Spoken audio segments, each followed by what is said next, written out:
大家好，我是静，今天和大家分享用胡萝卜和苹果擦层丝儿，不加面粉不加糖来做早餐。首先把200克快煮的燕麦片放入料理机中高速打碎，打好后加入到搅拌碗中。麦片不需要打成面粉状，像这样保留一些颗粒没问题。加入250毫升牛奶，搅拌混合好放置一边，让麦片吸收牛奶的水分。一个中等大小的胡萝卜，洗净去掉外皮，用擦子擦层丝儿，加入到麦片牛奶中。另外准备一个苹果，也用擦子擦层丝儿。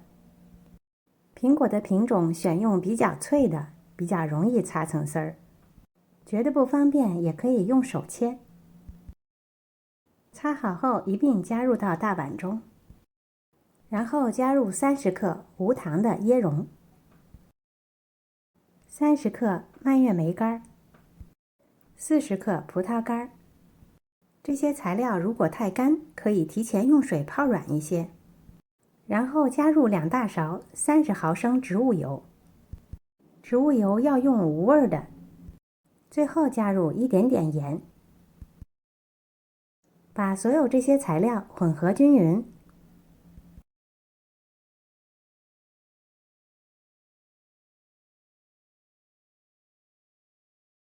如果喜欢，可以加1小勺肉桂粉。肉桂粉和苹果非常的搭，烤出来以后有非常浓郁的肉桂香气。把所有这些材料混合均匀。另外准备一个搅拌碗，打入3个鸡蛋。鸡蛋要提前用温水泡好，泡成常温的状态，这样比较容易打发。用电动打蛋器高速搅打，搅至颜色发白，并且变浓稠。提起打蛋器可以明显的画出纹路为止。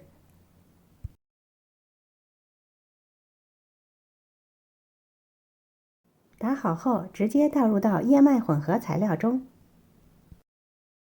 轻柔的翻拌，混合均匀。混合均匀就好，不要过度搅拌。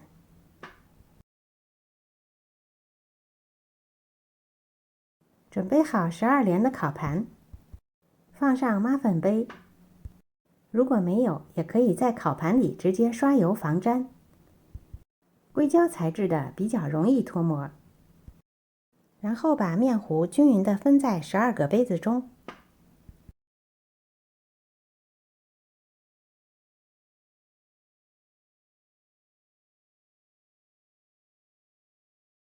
表面可以再撒一些干果做装饰，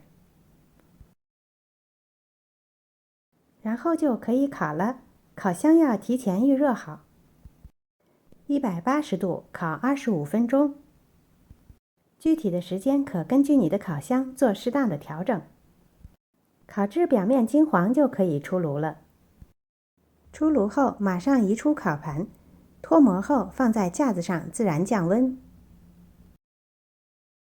这款妈粉蛋糕表面酥脆，内里柔软，淡淡的一丝清甜，一点都不甜腻，做早餐非常的适合。如果给孩子吃，表面也可以适当的撒一些糖粉，既做装饰，也可以增加一点点的甜度，孩子们也一定喜欢。早餐搭配一杯香浓的咖啡，再好不过了。材料健康营养，无糖无面粉，一次多做一点存起来，让你的早餐时间不再那么忙碌。今天的视频就到这里了，感谢您的收看。如果喜欢我的视频，别忘了点赞、分享和订阅我的频道哦。我是静，我们下次再见。